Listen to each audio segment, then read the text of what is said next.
Desbloqueie o poder da sua mente. Programe o seu subconsciente para se libertar das dores e inseguranças e transforme a sua vida. Um best-seller escrito por Michael Arruda. Introdução. Deixe sua mente livre. Ela era uma mulher obesa que não conseguia emagrecer de maneira alguma. Sempre atribuía essa dificuldade a um suposto metabolismo lento. Isso, claro, sem falar na falta de tempo para praticar exercícios e cuidar da alimentação. A real razão do problema, no entanto, era bem outra. Quando criança, sempre que a mãe estava ausente, pois ia à faculdade, ela ouvia do pai que precisava comer muito para a mamãe ficar feliz. Se não comesse, a mamãe ficaria triste. Na adolescência, no meio de uma dieta para tentar eliminar 2 quilos, a mãe sofreu um acidente. Foi quando começou um novo processo de engorda. A mente subconsciente entendeu que esta era a melhor forma de evitar qualquer tristeza materna. E assim, ela não parou de comer compulsivamente. Não importasse quais métodos tentasse, não conseguia mudar seu comportamento e, consequentemente, não avançava em suas metas. Ela estava sendo dominada pela compulsão criada pela própria mente. Tudo mudou quando ela compreendeu todos esses processos mentais, esses gatilhos que a aprisionavam em um padrão nocivo à saúde por meio de uma terapia com hipnose. E se a hipnose de alguma forma o assusta, saiba que não há nada a temer. Muito pelo contrário, este é o caminho para entendermos a mente. E para quem decide acessar a parte mais profunda de si mesmo, do próprio cérebro, a tal mente subconsciente, tem como recompensa o controle de sua vida, a solução de muitos problemas, até mesmo de questões graves como depressão, síndrome do pânico, fobias e compulsões. Um caminho feito a partir da hipnoterapia. Trata-se de um processo poderoso no sentido de reprogramar a mente. Mas, por favor, esqueça aqueles estereótipos do cinema e da TV, com a hipnose feita num palco, com o objetivo de impressionar. A hipnose aqui tratada é uma técnica aplicada por profissionais especializados, que se preparam para tanto, aptos a ajudar pessoas de forma precisa e segura. No mundo competitivo, corrido e estressante no qual vivemos, falta tempo para olhar para si mesmo, para cuidar das próprias questões. É aí que entram na vida de muitas pessoas problemas pessoais, profissionais ou até de saúde. Sem espaço na agenda para cuidarmos de nós mesmos ou buscar longas terapias que duram anos, muitos recorrem a paliativos como remédios, tipo de saída que não passa pela solução completa do problema, apenas cria uma válvula de escape que mascara o verdadeiro problema. Nesse cenário, conhecer o potencial de sua mente e desbloqueá-lo é uma solução rápida e, ao mesmo tempo, de alcance profundo, abrindo espaço para que seja apresentada a chave para mudar aquilo que o incomoda. Livre, a mente é capaz de esclarecer tudo o que o aflige quem precisa de ajuda. E o profissional capacitado a guiá-lo nesse processo é o hipnoterapeuta. A transformação é alcançada na maioria das vezes em 1 a 3 sessões de trabalho. Sim, você não ouviu errado. Não há mágica alguma, e vou lhe provar isso. Já reparou que várias de suas atitudes são muito similares ao modo como seu pai e sua mãe agem? Ou que, repetidamente, você age e pensa do mesmo jeito, ainda que em situações diferentes? Um exemplo.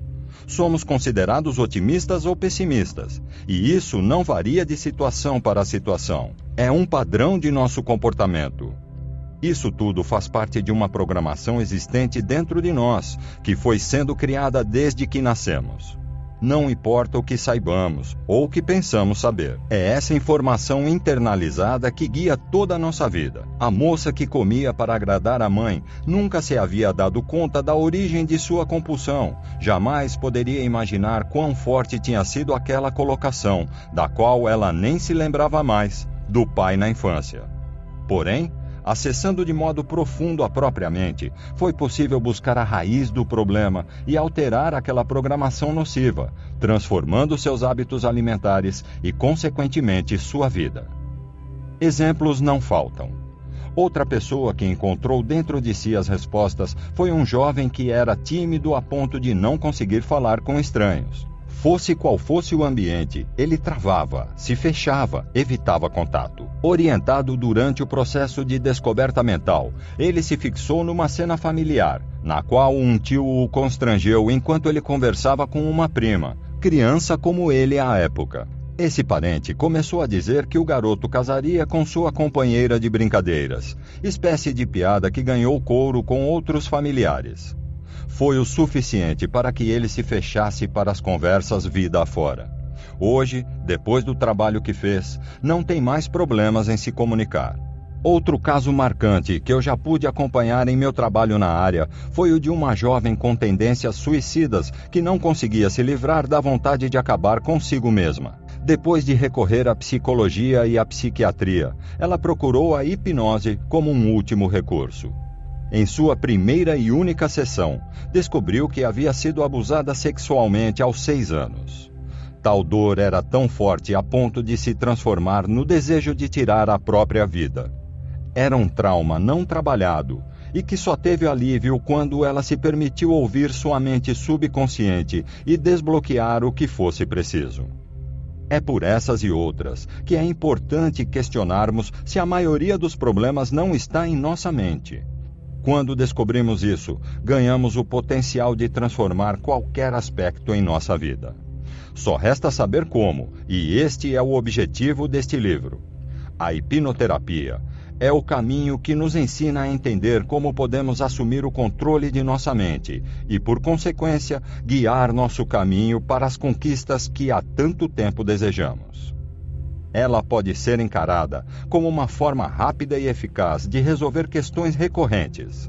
Algo que vem para ressignificar conflitos, apontar caminhos, libertar.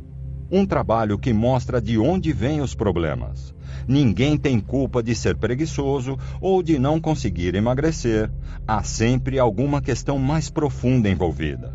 Há uma marca no subconsciente, um registro que define esse comportamento, na maioria das vezes por acreditar que esta é a resposta para defendê-lo de algum risco. É o que acontece com aquelas mulheres que dizem ter dedo podre para homem, sempre com a famosa queixa: não consigo encontrar um parceiro que preste. Mas será que elas são tão desafortunadas a ponto de, entre milhares de solteiros, não achar um que se salve? Ou será que lá nas suas memórias mais distantes está gravado aquele dia, quando ela só tinha 3 anos e sua mãe se queixava com a irmã dizendo: homem é tudo igual, é melhor ficar sozinha. Dessa forma, essas mulheres estão simplesmente sendo levadas por aquela parte da mente que não controlam. Aquelas pessoas que se sabotam no emprego, fazendo algo para prejudicar a si mesmas diante da possibilidade de conseguir uma promoção, muito provavelmente estão seguindo a mesma linha. Devem ter ouvido dos pais que dinheiro é sujo ou que trabalho é uma fonte de sofrimento, um sacrifício. Por isso não se permitem chegar lá. Não há como fugir. Tudo parte de uma programação mental que você não controla ainda. E a hipnoterapia age diretamente para retomarmos a direção desse centro que dita nossas atitudes perante a vida, pois entra de fato na mente subconsciente, cuja missão é nos proteger, fazer valer a programação que temos tão bem guardada. Todos nós temos uma história, somos feitos de memórias ocultas que guiam nossas vidas mesmo que a gente não se dê conta disso. Fomos programados para sermos o que somos, e isso inclui características positivas e negativas. O que você gostaria de mudar em sua vida? Hábito, crença, saúde ou mesmo sua conta bancária? Seja como for, não duvide. Essa viagem rumo ao subconsciente certamente vai lhe ajudar. Lembre-se, você controla apenas 5% de sua mente. Não pense que o controle de sua vida é muito diferente disso. O que eu ofereço durante esse áudio é a conquista do poder sobre a sua mente. Mas para que esta jornada traga a transformação almejada, você precisa tomar uma decisão, a de começar e ir até o fim. Durante nossa viagem, eu irei quebrar paradigmas, propor reflexões e ensiná-lo a como ter o controle da própria vida. Depois disso, não há volta. Você não terá mais desculpas para continuar do jeito que está. Se é isso o que você realmente quer, então comece assumindo o compromisso de persistir até o fim. Afinal, quantas vezes você já começou algo e não terminou, deixando sua mente controlá-lo mais uma vez? Você está assumindo o compromisso consigo mesmo, e eu confio em você. E isso lhe trará uma grande recompensa. Capítulo 1.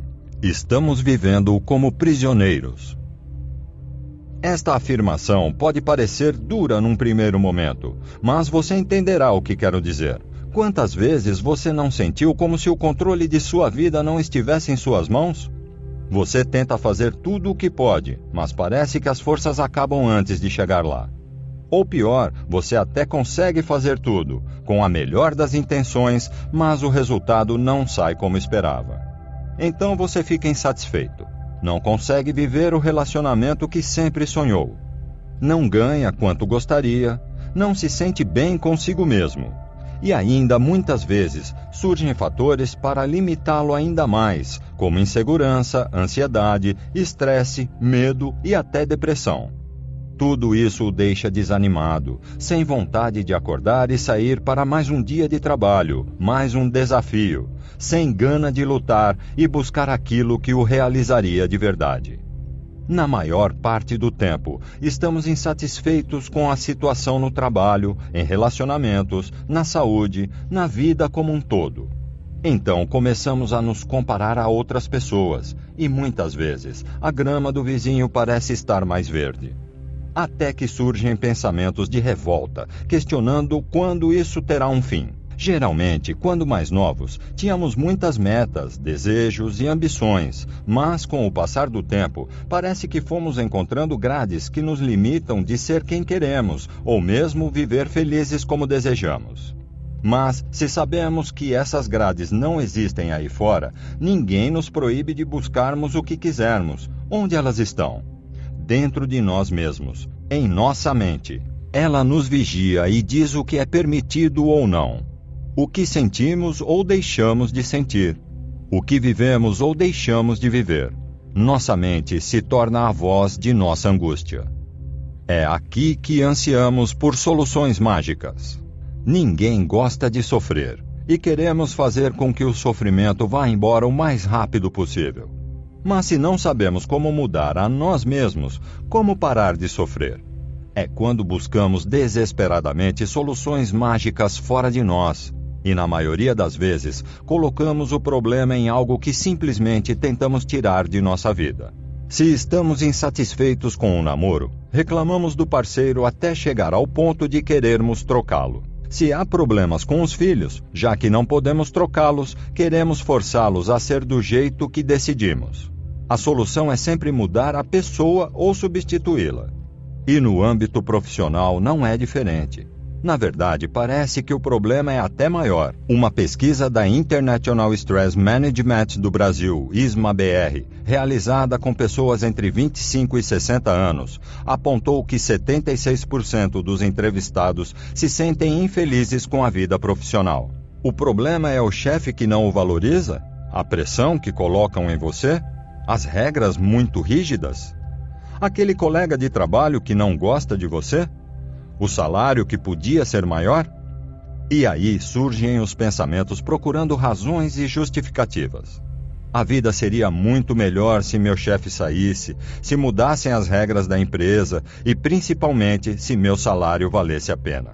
Sempre pensamos que mudando algo externo a vida fluiria melhor. Mas já que não é possível mudar tudo isso, esses elementos continuam nos pressionando por todos os lados, até que realmente perdemos o controle de nossas próprias emoções e, por consequência, nossa saúde. Ainda segundo a ISMA-BR, a chamada síndrome de burnout, antigamente chamada de estafa, ou nível de estresse devastador, que quem o sente se vê sem saída a ponto de explodir, atinge 30% dos trabalhadores brasileiros. Vale lembrar que essa síndrome provoca exaustão física e mental, trazendo consigo sérios problemas de convivência e relacionamento no trabalho e em casa. Se o plano profissional não vai bem, dificilmente a vida pessoal estará adequada. Então passamos a sentir o problema em nós mesmos, através de sintomas como ansiedade, medo e até depressão. O triste é que esses males estão se tornando cada vez mais populares. Males do século. O índice de pessoas com depressão aumentou 18,4% entre 2005 e 2015, atingindo 322 milhões de homens e mulheres em todo o mundo. No Brasil, a estimativa é de que 11 milhões e meio de habitantes sofram com a doença. Nosso país, aliás, é aquele com a maior incidência de depressão na América Latina e o segundo considerando as Américas, perdendo apenas para os Estados Unidos. Os dados são da Organização Mundial da Saúde. No que se refere à ansiedade, o Brasil é recordista mundial. Uma multidão de 18,6 milhões de pessoas sofre desse mal. Infelizmente, o fim dessa linha de dores emocionais é o suicídio, com mais de 800 mil mortes por ano no mundo, segundo dados da OMS de 2014, e a segunda maior causa da morte entre jovens de 15 a 29 anos. O Brasil registra uma média de 30 suicídios por dia. E já que acreditamos que tudo isso veio de fora, de novo buscamos soluções externas, dessa vez em forma de comprimidos. É como se fosse possível empurrar os dilemas para debaixo do tapete e se esconder atrás de remédios que só tratam os sintomas, não as causas reais das dores emocionais. E para piorar, infelizmente vivemos em meio a uma indústria que cada vez mais quer que nos mantenhamos anestesiados ou aprisionados em relação a nossos problemas. E isso se prova com números. Pílulas da ilusão. Por exemplo, o analgésico mais popular que conhecemos é um dos medicamentos mais vendidos do Brasil. Para se ter uma ideia do consumo, basta dizer que entre 2013 e 2016, o produto saiu da 9ª para a 5ª posição na lista dos 10 mais comercializados, de acordo com a consultoria IQVIA, líder mundial em informações a respeito de produtos e serviços de saúde. Isso principalmente porque o analgésico tem princípios ativos que agem rapidamente, além de ter todo um projeto de marketing e vendas muito bem organizados nas farmácias, nos principais meios de comunicação e nas redes sociais. Os números falam por si só. A página do remédio no Facebook tinha 1.400.000 seguidores em fevereiro de 2018. É certamente mais do que conseguiram obter muitos artistas e figuras públicas. A questão é que, quando não usado de forma direcionada, o medicamento pode acabar mascarando os reais problemas de quem o consome. Outro exemplo dessa tendência de ter nos remédios uma muleta diz respeito ao uso do clonazepam, princípio ativo usado no medicamento indicado para o controle de fobia social, distúrbio de pânico e ansiedade de modo geral. Sobre esse medicamento em particular, nosso país se destaca. Os brasileiros são os maiores consumidores mundiais desse fármaco, que depois de ingerido permanece 18 horas agindo no corpo. É preciso lembrar que o risco de dependência é alto, o que ocorre muitas vezes em 2 ou 3 meses de medicação. Por isso, deveria haver muito mais cautela em relação ao uso. Há até mesmo registros de casos de internação por abstinência. Geralmente, não é possível parar de fazer uso de uma hora para outra, sem que seja feito antes um corte lento e programado. Até o jornalista Pedro Bial, veja só, mesmo com toda a sua experiência de trabalho, admitiu em entrevista para a revista Playboy ter usado esse medicamento algumas vezes para conseguir entrar no ar em seus tempos à frente do Big Brother Brasil. Era uma forma de domar a ansiedade antes de encarar a apresentação do programa, o reality show mais popular da Rede Globo. Em momentos de pressão tão comuns nos dias de hoje, nosso cérebro precisa trabalhar de forma mais acelerada, o que mexe conosco a ponto de provocar ansiedade. O remédio entra nesse contexto, como uma ferramenta que ajuda a dar equilíbrio. Contudo, isso ocorre em nível superficial. Porém, se os vilões da indústria de medicamentos no Brasil fossem unicamente esses 2 fármacos, seria algo simples de ser resolvido. O problema vai muito além. Entre 2013 e 2017, foi registrado um aumento de 42% nas vendas de remédios no Brasil. Não à toa, o mercado farmacêutico faturou 49 bilhões de reais no país em 2016, ainda conforme levantamento da IQVIA. E isso não é tudo. De acordo com um estudo do Ministério da Saúde, feito entre 2013 e 2014, com 41 mil entrevistados em todas as regiões, metade das pessoas ouvidas ingeriu no mínimo um remédio nas 2 semanas anteriores à pesquisa, o que reflete o fato de se ter uma pequena farmácia em casa e fazer da automedicação um hábito cotidiano. E quem não tem algum parente ou amigo louco por remédios? Eu conheço um senhor de 94 anos que sai frustrado do consultório se o médico não entrega uma receita com uma lista de medicamentos. Para ele, esses são os médicos fracos, que não resolvem nada. Trata-se de um bom retrato do problema no Brasil. E olhe que eu nem citei aqui o famoso Dr. Google, o maior aliado de quem pratica automedicação e se apavora por conta própria em casa antes de procurar um profissional para entender o que de fato está acontecendo em caso de doenças. Tudo isso ocorre porque nos fazem acreditar desde a infância que a solução para nossos problemas está fora de nós. Estudar mais, terminar aquele curso, conseguir aquele emprego, casar, sempre falta só mais um item externo para nos sentirmos bem. Assim, parece normal achar que a solução está na prateleira da farmácia e não em nosso interior. Isso limita o conhecimento sobre como dominar a mente e desbloquear o poder interior. Parece um beco sem saída. Cada pessoa é um mundo, e em tempos de tanta pressão, não faltam motivos para se sentir em colapso. Sabemos do mal que sofremos, o desafio que nos pressiona, mas só se falam das soluções pregadas pelas indústrias, como já mencionei. De novo nos sentimos sem ter para onde ir, presos ao destino. Mas existe uma saída, e ela está em encontrarmos a raiz do que nos provoca determinado sentimento, ou seja, buscar a solução dentro de nós mesmos. Descobrir nossa mente e achar a causa desses problemas que podem estar ligados a marcas que talvez nem sequer temos consciência que carregamos. O vício de João. Fumante desde os 17 anos, João tem hoje 39. O volume de cigarros fumados todos os dias aumenta de acordo com o momento. Em tempos de muito estresse no trabalho, ele é jornalista, portanto dá para imaginar a pressão e a correria. Ele consome mais, podendo chegar a 3 maços por dia, o que significa 60 unidades.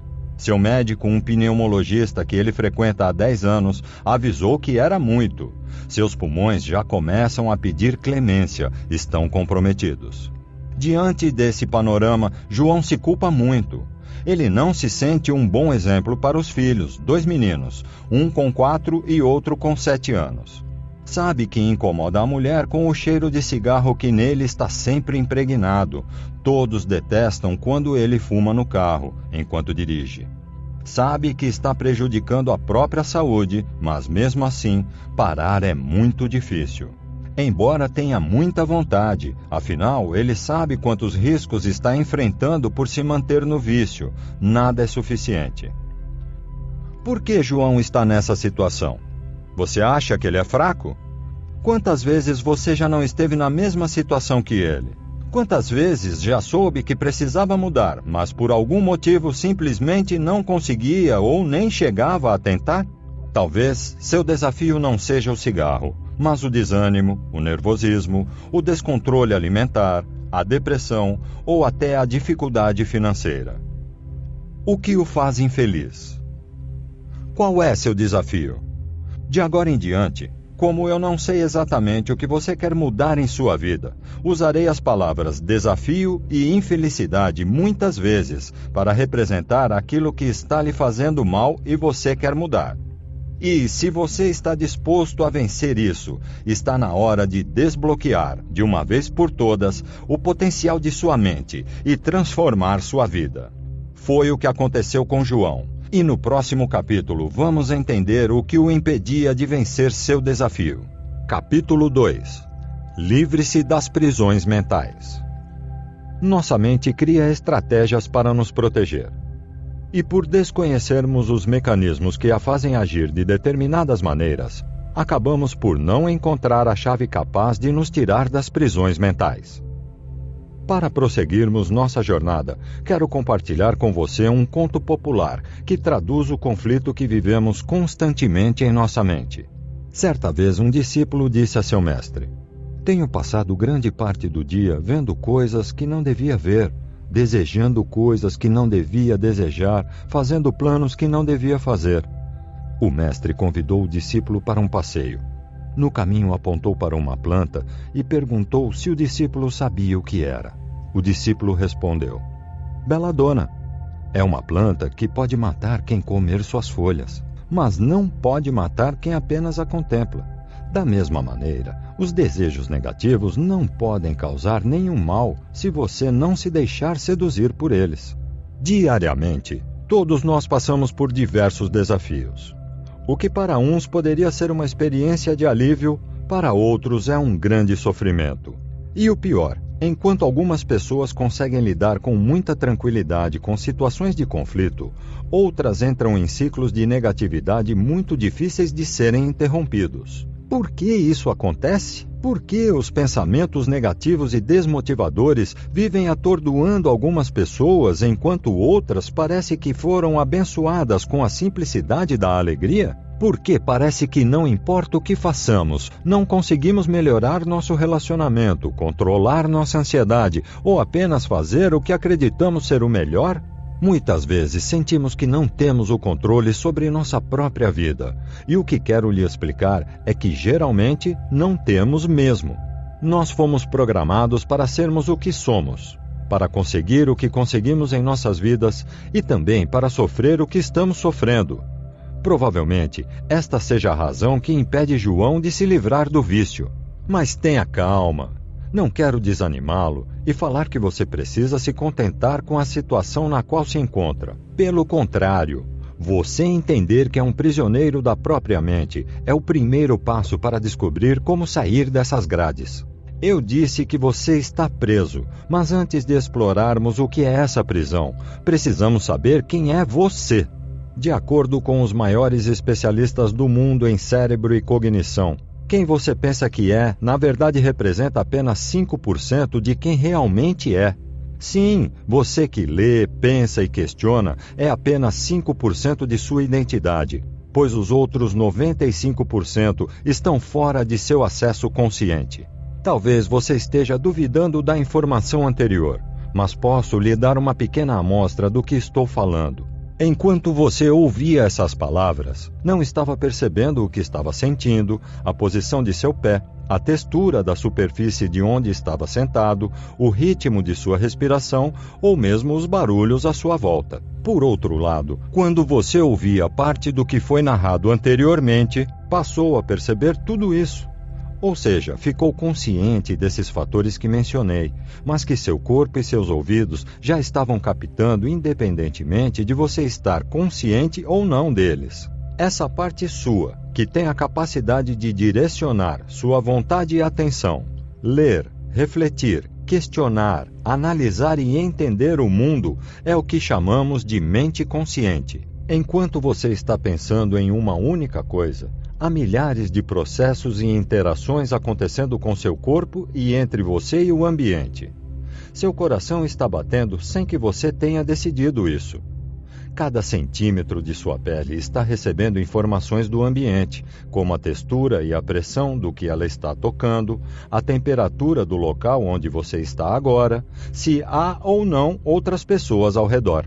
Mesmo sem reparar em seus pés há momentos atrás, se um inseto o tocasse, você imediatamente o afastaria com a mão, talvez sem pensar nessa ação, como se fosse algo automático. Suas funções biológicas, tudo o que o organismo faz de forma automática, dizemos que é controlado pela mente inconsciente, alocada em um sítio mais primitivo do cérebro, chamado cérebro reptiliano.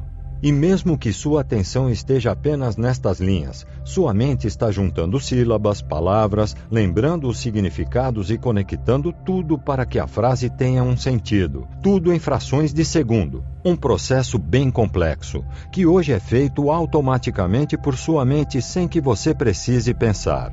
Mas você se lembra de como era difícil quando estava aprendendo a ler e precisava pensar em cada sílaba? Essas capacidades mentais automáticas, como os hábitos, assim como sua parte emocional, estão sob o controle de sua mente subconsciente. É impossível vencer uma guerra sem um exército. O problema surge quando você, ou melhor, sua parte consciente, tem um desejo, mas seu subconsciente, que é muito mais poderoso, não precisa disso, ou pior, quer o oposto. Muitas vezes, quando queremos mudar algo em nossa vida, sentimos que estamos travando uma verdadeira guerra interna, e geralmente a perdemos. Isso acontece porque não sabemos como usar o exército que temos dentro de nós. Imagine que nosso exército é formado por 100 soldados. Quando estamos realmente empenhados em realizar algo, entre aspas, consciente, é como se mandássemos nossos 5 melhores soldados para uma guerra. Porém, se o restante do exército, os outros 95 soldados, entre parênteses, subconsciente, não se compadecer e lutar com convicção para o sucesso de nossa missão, e ao contrário, resolver ficar descansando no quartel, a derrota será certa. Se pensarmos no João do capítulo anterior, a guerra dele é contra o vício do cigarro. Conscientemente, ele sabe que precisa parar de fumar, quer cuidar da saúde, ver os filhos se formarem na faculdade. Mais importante ainda, ele quer brincar no chão com os netos um dia, um sonho que ele cultiva desde sempre. Seguindo a analogia, João sempre manda seus 5 soldados espetaculares para a guerra, mas eles vão sozinhos e perdem. E a cada nova vez que forem convocados, estarão mais desanimados e terão uma derrota mais rápida. Por isso parece que cada vez que João tenta parar de fumar é mais difícil, e ele volta ao cigarro mais rápido. Agora você deve estar se perguntando, e o que faz o subconsciente não querer a mudança, não desejar enfrentar a batalha e lutar pela vitória? O subconsciente foi programado para isso. E se ele é 95% de quem você é, podemos dizer que você é o seu subconsciente. Se você é gordo, magro, ansioso, depressivo, se tem bons relacionamentos ou não, se tem sucesso profissional ou não, fumante ou não, tudo, de algum modo, foi programado no seu subconsciente. Mas como são feitas essas programações? É muito simples de entender. Tudo o que você já viveu, de alguma forma, ficou registrado lá. E com cada uma dessas experiências, seu subconsciente aprendeu uma lição. E a grande função dele é seguir à risca todas as lições aprendidas. Onde está a raiz de nosso descontrole? O subconsciente guarda memórias que explicam muito sobre as pessoas que nos tornamos. O problema é que essas memórias estão tão bem guardadas que muitas vezes nem sabemos que elas existem. O vício de João, por exemplo, tem uma história da qual ele nem sequer se lembrava. Quando criança, era apaixonado por motos. Exatamente como tantas crianças são, nada de outro mundo.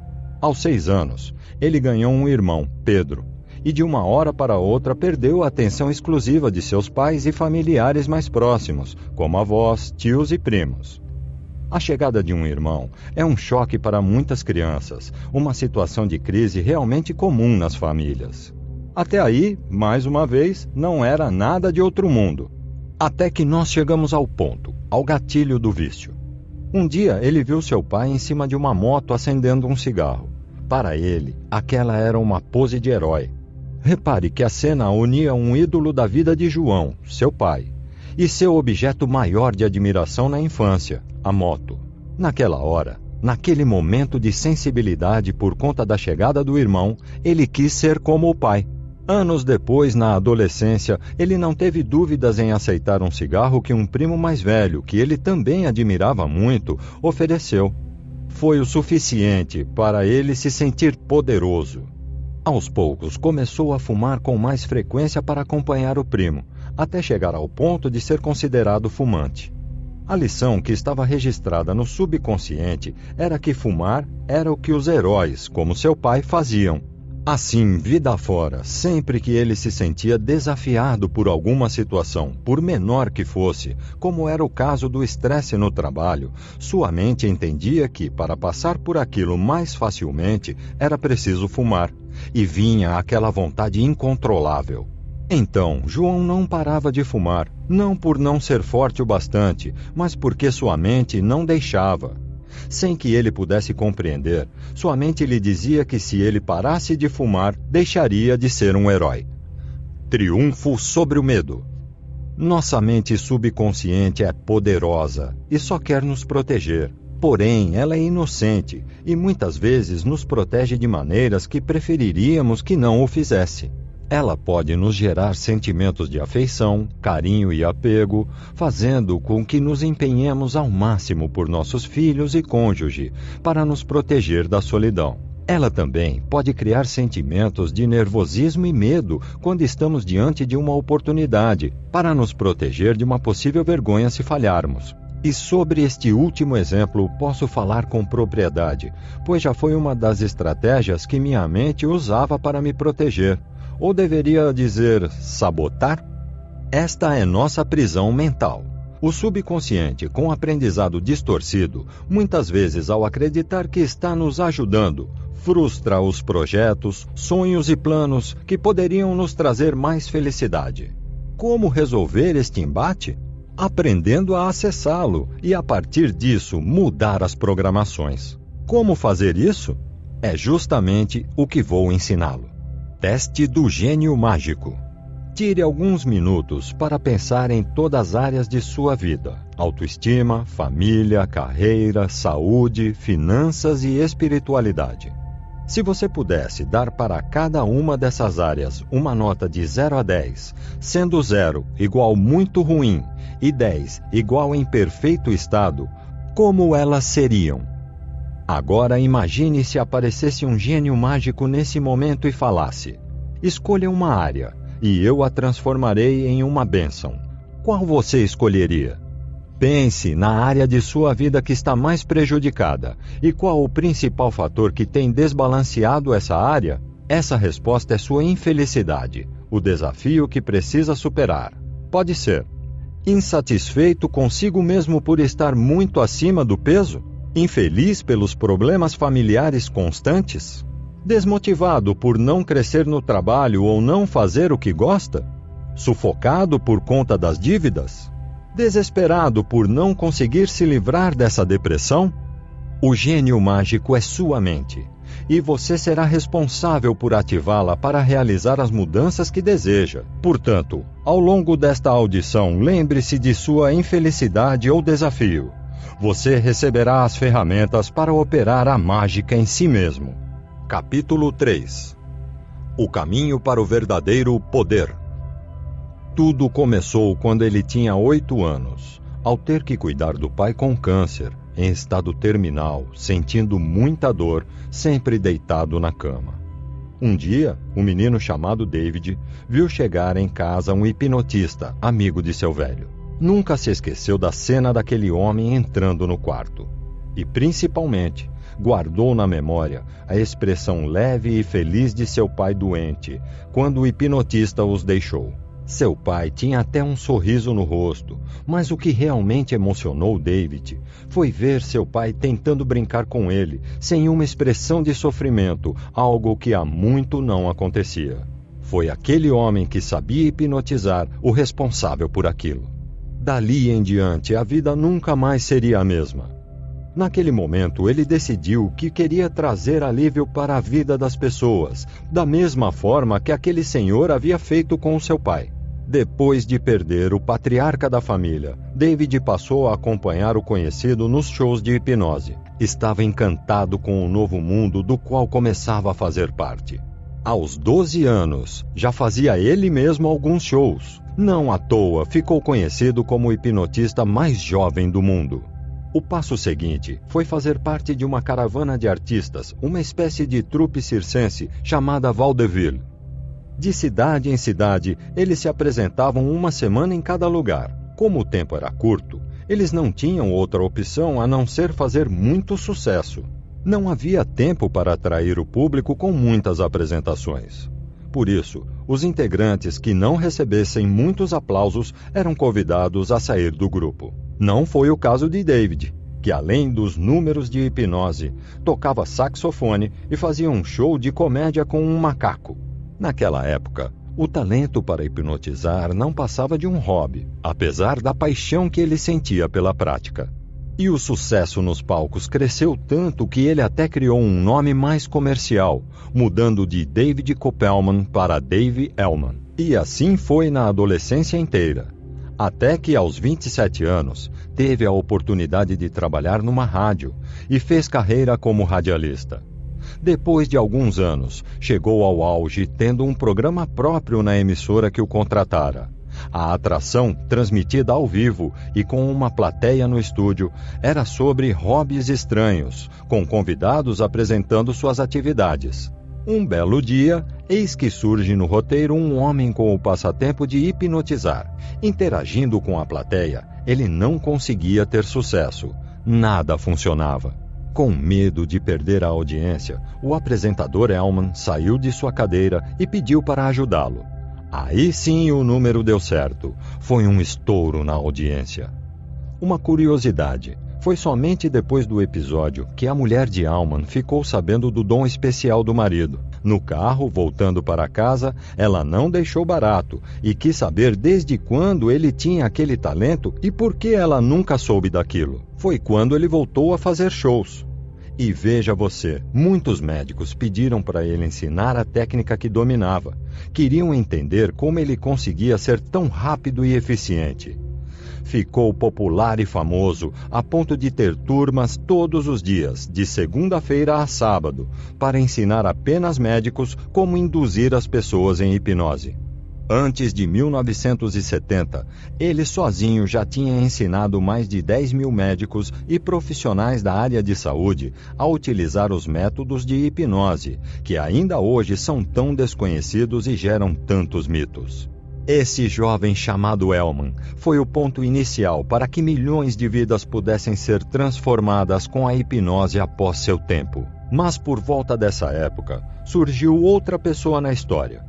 Um pequeno garoto chamado Jerry. Ainda criança, mas já apaixonado por hipnose, morava perto de seu ídolo. E batia na porta do hipnotista pedindo que ele o ensinasse o que sabia. Elman respondia que só treinava médicos, lembrando que ele era apenas um garoto. Mas quem disse que o menino desistia? Continuava tocando a campainha e ouvindo não. A situação chegou ao ponto de Elman parar de atender a porta.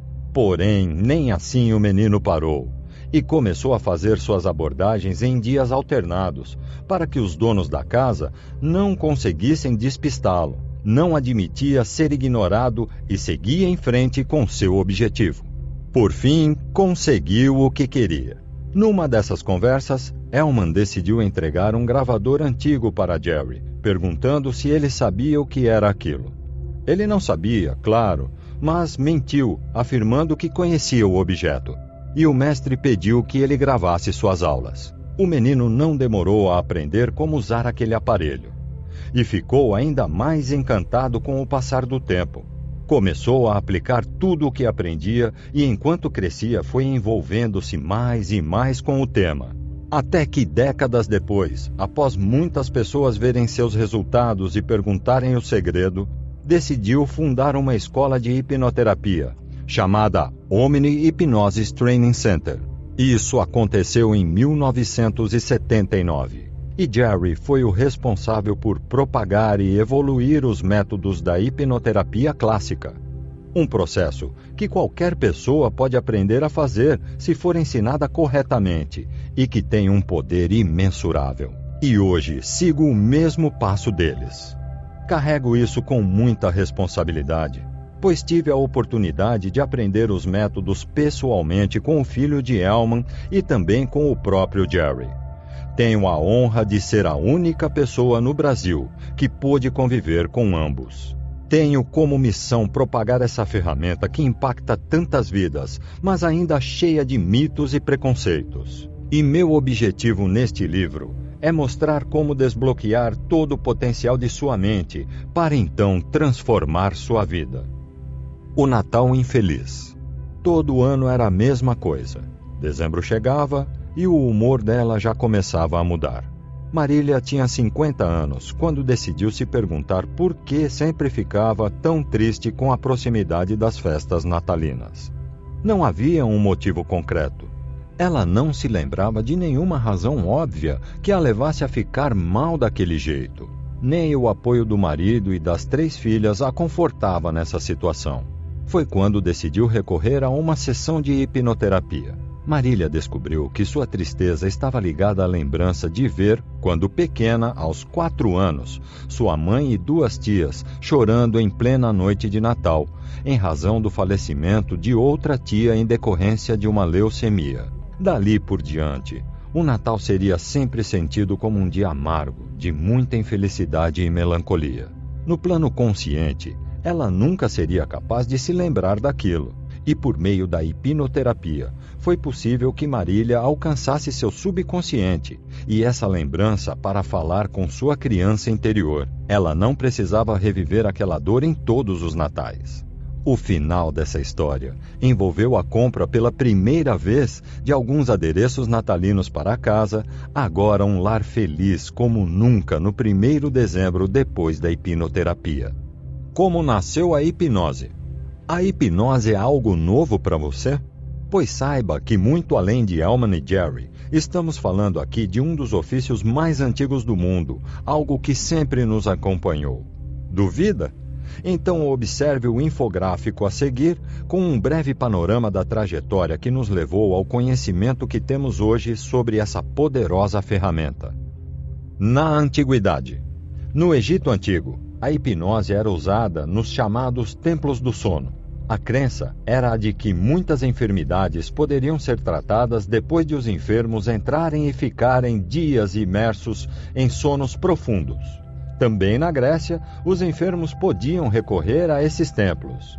Dormiam e despertavam curados. Ao menos era nisso que acreditavam.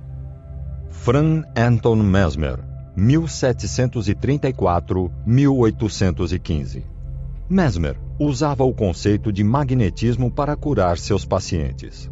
Para ele, toda doença era resultado de um desequilíbrio entre o magnetismo humano e o universal. Utilizava ímãs nos tratamentos que realizava até o momento em que percebeu que só era preciso usar as próprias mãos para atingir seus objetivos.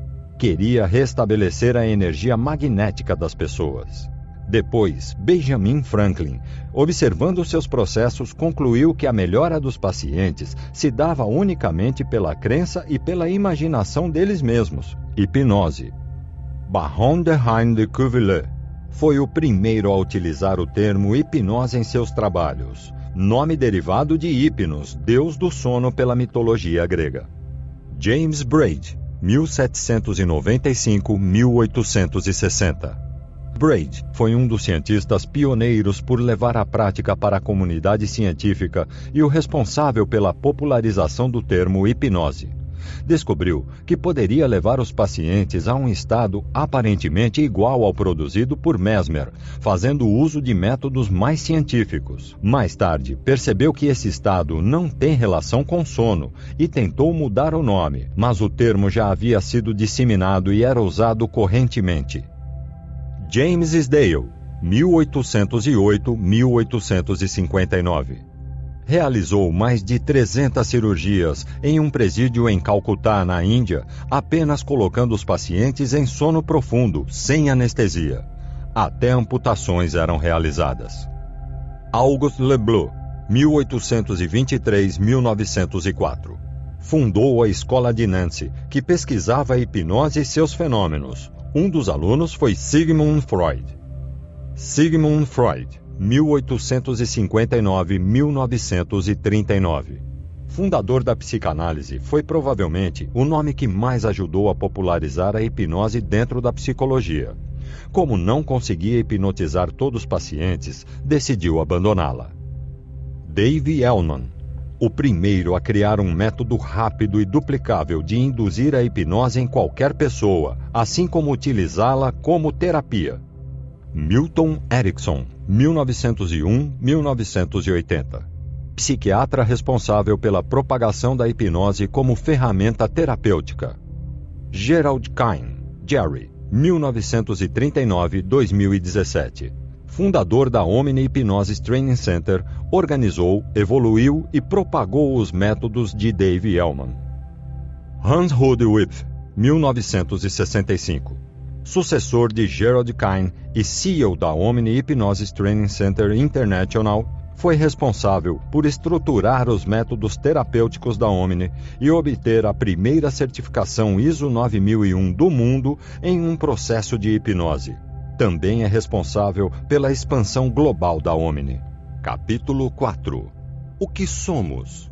Certa vez, um monge e seu discípulo caminhavam à beira de um rio quando perceberam um pequeno lagarto afogando-se em meio às águas. Em uma ação rápida, o monge jogou sua mochila no chão e pulou no rio para salvar o lagarto, que era um pouco maior que sua mão.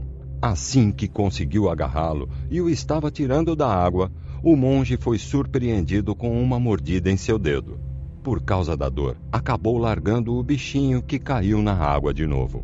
Poucos segundos depois, após se recuperar do impacto causado pela dor, o monge mais uma vez agarrou o lagarto para tirá-lo das águas. E de novo levou outra mordida, agora em seu pulso. Mais uma vez, por conta do susto, ele soltou o lagarto no rio novamente. Em seguida, ele avistou alguns galhos flutuando por perto, agarrou-os e com eles conseguiu resgatar o lagarto. Agora sim teve sucesso em tirá-lo da água e finalmente salvá-lo. Depois de toda a cena, seu discípulo lhe perguntou intrigado: Mestre, na primeira vez que você tentou salvar o bicho, ele o atacou. Mordeu a mão que o salvava. É um selvagem ingrato. Mesmo assim você insistiu e ele o atacou novamente. Ele não merecia sua compaixão. Eu o deixaria morrer afogado. Após escutar seu discípulo pacientemente, ainda sentindo a dor das mordidas, o mestre sabiamente respondeu: Caro aprendiz, minha tarefa é ajudar.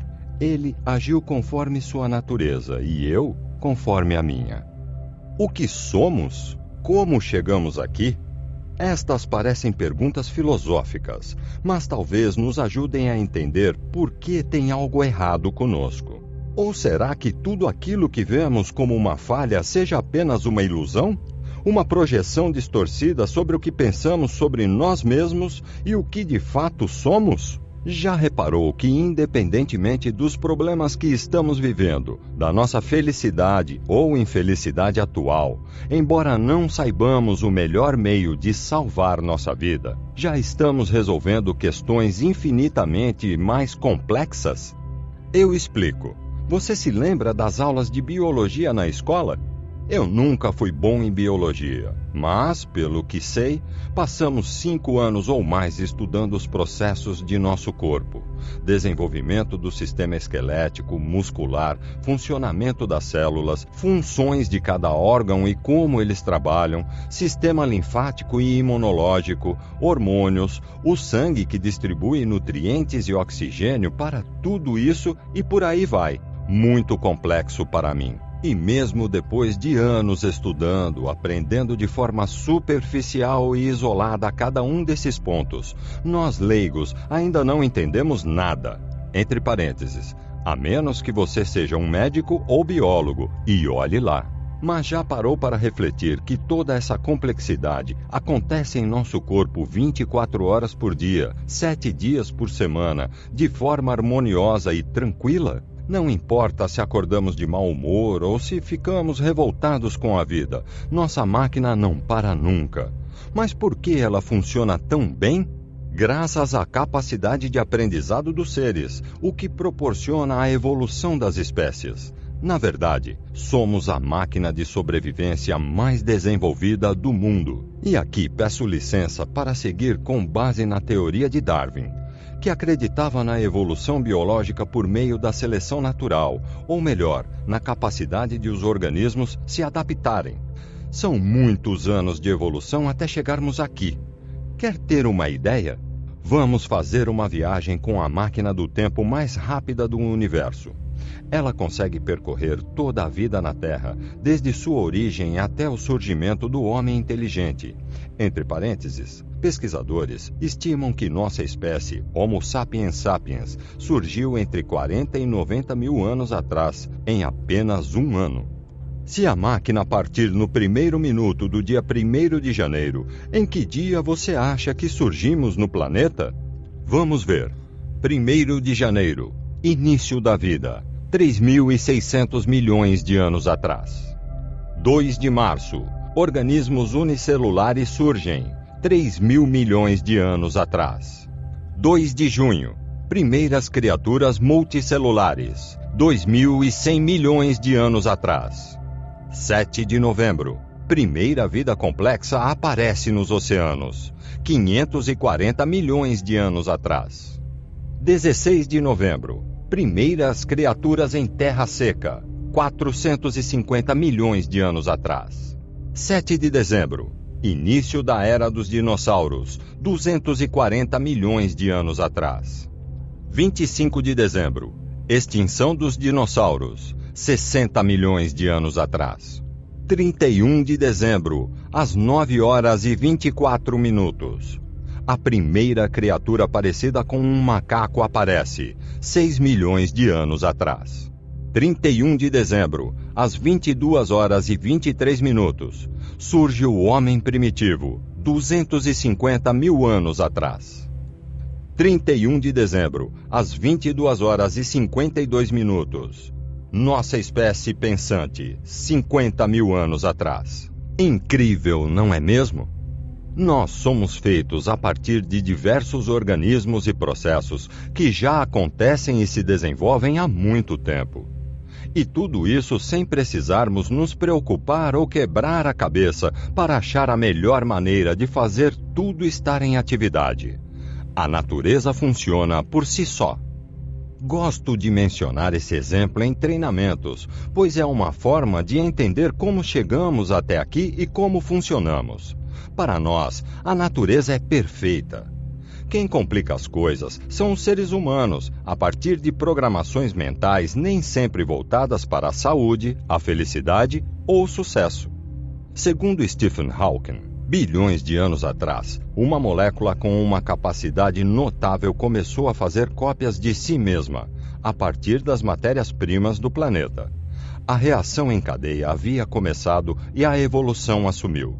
Somos máquinas biológicas complexas, capazes não apenas de se replicar e pensar sobre a reação em cadeia de vida, mas também de descobrir como chegamos até aqui. Mente inconsciente. Todo esse aprendizado de bilhões de anos está situado na mente inconsciente. É a parte que controla nossas funções primordiais e mais básicas da natureza, como sobrevivência e reprodução. É a única parte de nossa mente que já vem programada de fábrica. Podemos dividir nosso cérebro em 3 partes: cérebro reptiliano, neocórtex, cérebro límbico. A mente inconsciente está relacionada com o cérebro reptiliano, a primeira estrutura cerebral da evolução, que surgiu nos répteis, daí o nome. E por ser a mais primitiva, também é a que tem prioridade sobre todas as outras. Quando nos sentimos em perigo, imediatamente nosso corpo se prepara para lutar ou fugir. O que importa é a sobrevivência.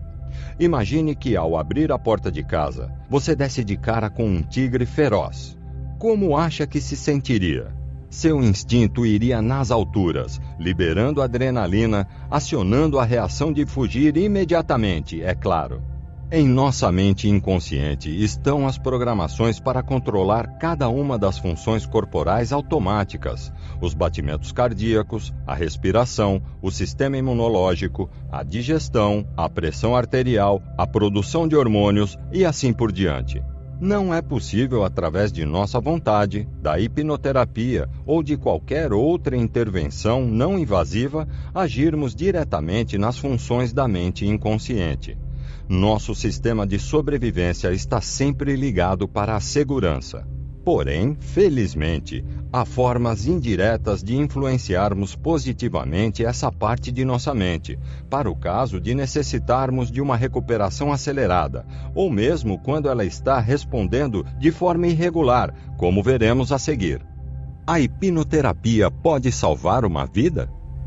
Gerald Kine, quando presenciou uma das aulas de médicos que Dave Elman ministrava, teve a oportunidade de registrar em áudio Elman contando como um de seus alunos chegou até ele um dia, empolgado, dizendo que acreditava ter salvado uma vida com a hipnose. Todos os médicos da sala começaram a rir. Elman diz em seguida: "É a primeira vez que ouço alguém fazer uma afirmação como essa. Sou muito sério em relação à hipnose. Não permitiria a mim nem a ninguém exagerar sobre o assunto. Não admito isso." Mas o médico insistiu para contar a história. Foi o caso de um de seus pacientes. Um paciente cardíaco de 76 anos precisava fazer uma cirurgia na próstata, porém, a anestesia seria um processo arriscado. Então, o médico foi fazer uma visita ao paciente na noite anterior ao procedimento para saber como ele estava e prepará-lo para a cirurgia e sua recuperação. Contudo, enquanto o médico o motivava, dizendo que ficaria tudo bem, o paciente falou: "Sabe, doutor, já tenho 76 anos, já vivi por muito tempo. Sou um paciente cardíaco. Bem, amanhã eu vou morrer na mesa de cirurgia." De imediato, o médico com muita energia replicou algo como: "Você pode até ter cirurgia marcada, mas não tem um cirurgião para executá-la. Estou cancelando agora a sua cirurgia. Nunca operei ninguém que tivesse vontade de morrer na mesa. Nunca tive um paciente que morreu durante minha cirurgia e você não será o primeiro. Mas já que desmarcamos a cirurgia, vou lhe mostrar o que perdeu." Então, o médico, através da hipnose, criou uma anestesia geral em todo o corpo do paciente. Depois lhe pediu que abrisse os olhos e testasse, beliscando a si mesmo, para realmente ver como não sentia dor alguma e que estava tudo bem. Nesse momento, o paciente, já com semblante muito aliviado e feliz, falou que estava pronto para a cirurgia do dia seguinte e que tinha certeza de que ficaria muito bem. E assim aconteceu. O médico relata que após a cirurgia, o paciente teve uma melhora extraordinária e por isso acredita que salvou a vida dele por ter tirado de sua mente a expectativa de que morreria na mesa de operação. Na turma de Elman, alguns não concordaram que isso tenha feito diferença, e outros concordaram que isso realmente salvou a vida do homem.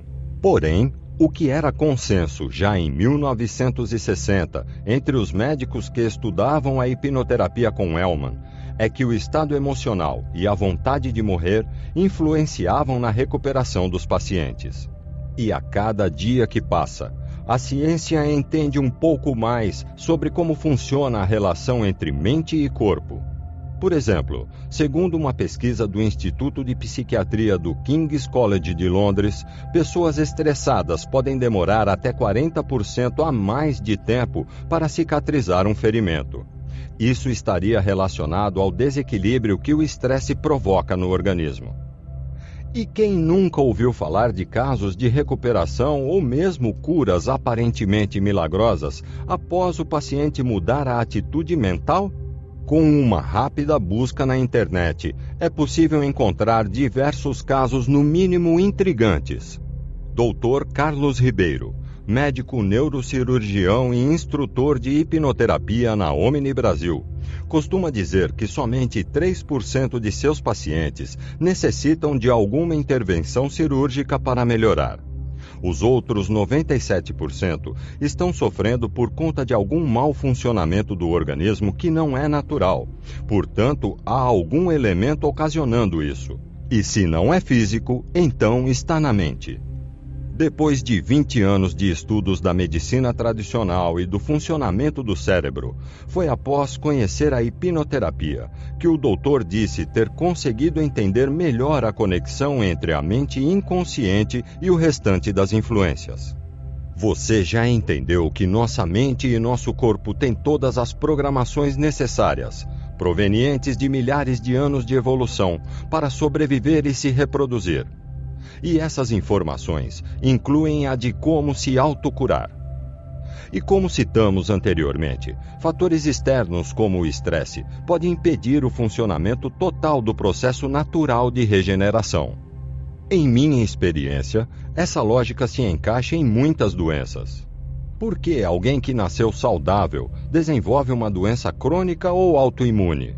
Nesse contexto, não faz sentido que nossos anticorpos destruam nossas células. Há alguma interferência que impede o funcionamento desse sistema, que não deixa o corpo se regenerar. O problema é dos genes. O culpado da vez, quando o assunto é doenças desse tipo, é o DNA. Porém, não acredito que o DNA represente o ultimato do destino. E a ciência cada vez mais segue para esse lado, mostrando que o ambiente pode influenciar traços genéticos e doenças. Um estudo de 2015, publicado na Nature Genetics, analisou praticamente todas as pesquisas realizadas com gêmeos nas últimas 6 décadas e descobriu que 51% da variação média dos traços humanos e doenças se dão por fatores ambientais e apenas 49% se devem à genética. O fator ambiental, por outro lado, afeta diretamente as emoções e o bem-estar. Por isso, a hipnoterapia, que atua diretamente no âmago emocional, tem um potencial incrível para ajudar qualquer pessoa em qualquer situação. Não só acredito nisso, como é o que vejo no dia a dia. Se quiser ficar mais impressionado, ouça o caso a seguir. Adeus, diabetes. Tudo começou aos 7 anos. Samuel e seus 3 irmãos estavam em casa. Os pais haviam saído. Todos brincavam de fazer testes de ciências com produtos de higiene no banheiro. Até que Samuel desistiu e saiu do cômodo com medo de ser punido quando o pai voltasse. Foi quando os irmãos lhe fizeram um pedido, que ficasse vigilante na escada para avisá-los se os pais voltassem. Ao se aproximar do posto, ele dá de cara com o pai. Na hora, se sente congelar e depois vê os irmãos apanhando. Toma para si a responsabilidade e se sente culpado, pensando que aquelas crianças foram agredidas por uma falha sua. Na próxima cena, Samuel tem 10 anos e vê uma movimentação estranha na despensa. Seu pai descobriu que alguém havia comido um chocolate que estava guardado. Sem saber quem havia sido o guloso, mas disposto a punir os 3 filhos, o homem reuniu 20 barras do doce e obrigou que as crianças comessem tudo de uma vez. Foi um desespero, com todos muito enjoados depois da punição. Aos 12 anos, nosso protagonista já tinha adquirido bastante peso e se viu na praia sendo chamado de gordinho pelos amigos. Ficou com muita raiva, sentindo-se excluído. Agora Samuel tem 20 anos. Está num almoço de domingo em família quando o pai o repreende. Você come demais. É um guloso. Vai ficar gordo e doente. Arrasado com a bronca, ele sente muita raiva. A gota d'água veio anos depois, com o irmão muito doente, mas sem diagnóstico. Toda a família fugiu na hora em que ele realmente saberia do que se tratava. Apenas Samuel esteve ao lado, segurando a mão do enfermo. Era diabetes. O resultado é que ele também teve diabetes depois. E só se libertou da doença e de seus traumas de infância quando, por sugestão de um amigo, decidiu dar uma chance à hipnoterapia. Para se ter uma ideia, em suas medições, seu nível de glicose ficava sempre acima de 150 mg por decilitro, chegando a 300 mg por decilitro algumas vezes.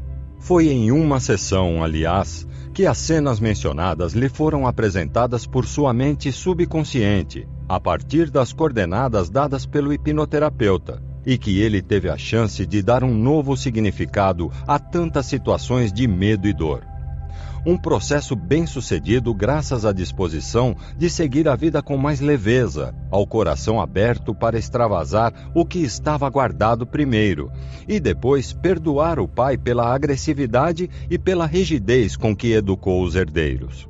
Quer saber o final dessa história? Depois de dar um tempo para seu corpo, Samuel fez exames para checar as taxas de glicose e viu que estava com 97 mg por decilitro, índice considerado normal, e assim continuou. Além de saudável, Samuel agora é um homem livre, sem açúcar nem culpa em excesso no sangue, sem entraves que o impeçam de ser feliz. Situações assim acontecem sempre? É claro que não. Nada é 100%, pois cada ser humano é único. Podemos comprovar que foi a hipnoterapia? Não ainda. Mas a Omni, em conjunto com a Universidade de Zurique e o Instituto de Tecnologia Suíço, está realizando diversas pesquisas científicas para mostrar que o potencial da forma que fazemos hipnoterapia vai muito além de controlar dores de pacientes. Este é o tema da maior parte das pesquisas acadêmicas atualmente.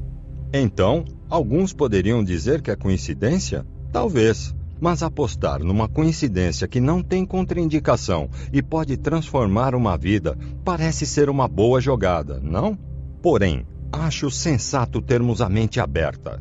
Imagine só, há uma festa rolando desde o dia 1º de janeiro de determinado ano, e nós chegamos nas últimas horas do dia 31 de dezembro do mesmo ano, e queremos acreditar que sabemos tudo o que é ou não é possível nessa festa.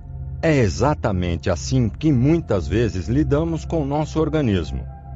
Por que alguém que nasceu 100% saudável em determinado momento da vida adquiriu diabetes ou qualquer outro mal? O que causou isso? Como diz o Dr. Carlos, a medicina ainda não se preocupa com as causas.